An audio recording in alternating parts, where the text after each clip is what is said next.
Alright, I'm showing you guys here the three hottest cameras this holiday season. It's going to be the PowerShot G12, the PowerShot S95, because technically they might be the same camera, and the Nikon P7000, which is Nikon's first camera in this space. It's kind of sub DSLR, has all the DSLR features, but you don't have the interchangeable lens. So as you can see, Canon's been out with the G series for a long time, and Nikon's kind of stepping into it, and it looks very similar to Canon's design here. It's only slightly larger than the Canon G12. And the S95 and the G12 here, I say they're technically the same camera because same resolution, I believe same chip, everything's pretty much the same. They both shoot in RAW as well as JPEG, and they do the same movie frame rates. The slight difference with the look, maybe with the lenses, this guy supposedly gets down to a 2.0 aperture, while this one can only get down to a 2.8, and this is a 2.8 also. So without getting too much into the specs, the big difference with these cameras here, why you might want to choose it. So again, the quality is going to be the same between the G12 and the S95. This is a more pocketable camera. As you can see, it's smaller.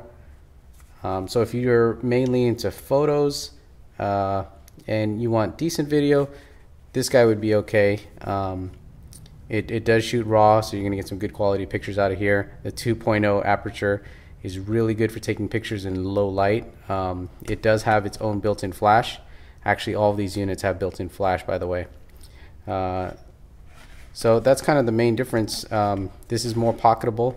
A lot of the things that you want to control on here, it does have manual controls like a DSLR, but it's all kind of hidden in the menu here, and so it's not really fast to get to. You'd have to sit there, play with the settings, just so you can get the shot that you want. But a good, fun, nice camera to have if you're looking for something pocketable. Me, I never leave the house without a backpack because I carry a laptop.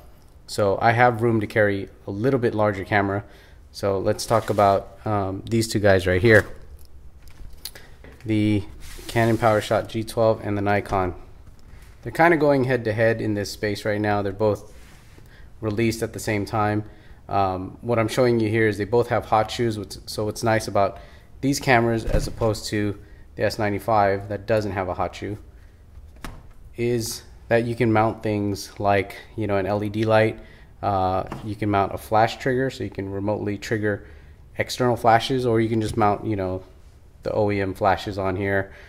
Even though they have built-in flash, you can still mount, you know, a much larger external flash. They do accept remotes. Well, sorry, the Nikon doesn't appear to have a remote connection here. So that's where you're going to be real limited. But because the Canon here accepts a remote, you can use things like intervalometer for time-lapse photography with the Canon G12, and then there's a number of different remotes out there, not just Canon, other remotes where you can fire the camera wirelessly as well. So that's cool. They both have HDMI and regular AV out. This one also has the same HDMI and another USB AV out. So this guy's got a little bit of an edge here because it can accept the remotes, and this one is the only camera out of the three that has a swivel LCD, somewhat like the Canon 60D. So that's a nice feature. The Nikon does not have a swivel LCD. So yeah. One thing the Nikon does have though is a microphone input. So that's kind of unusual for a smaller camera, but it does have a microphone input to get a better external audio source on here, because we know that the on-camera microphones probably aren't going to perform very well in video mode. Now they all do 720 video, so it's considered HD. So if audio is your thing and video, this guy is probably going to be something pretty cool to have. Strap on an LED light on here and yeah, cover yourself some events.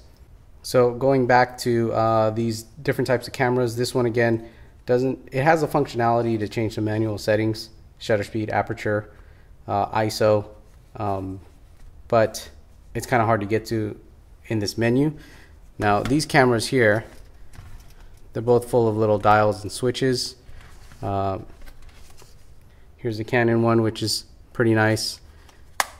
If you wanted to change certain settings, it's got a separate dial just for your ISO, a separate dial, to change your manual aperture and shutter priority.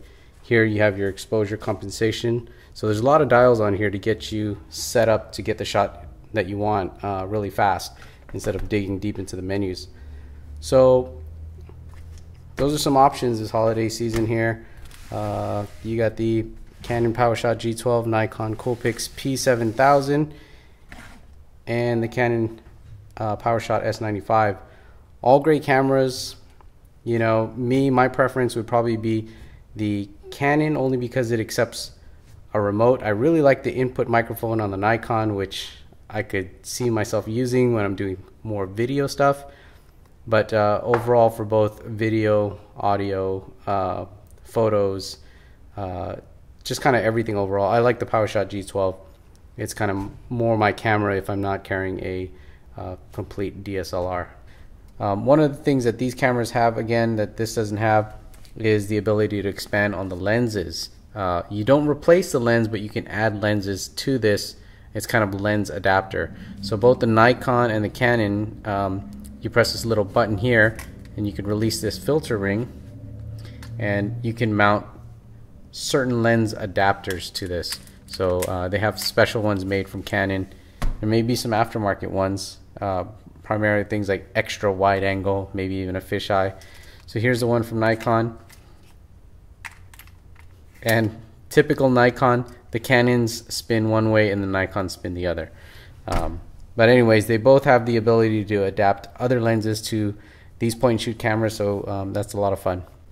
That's it. Have any questions, let me know. I'll run through these cameras a little bit more as far as features go.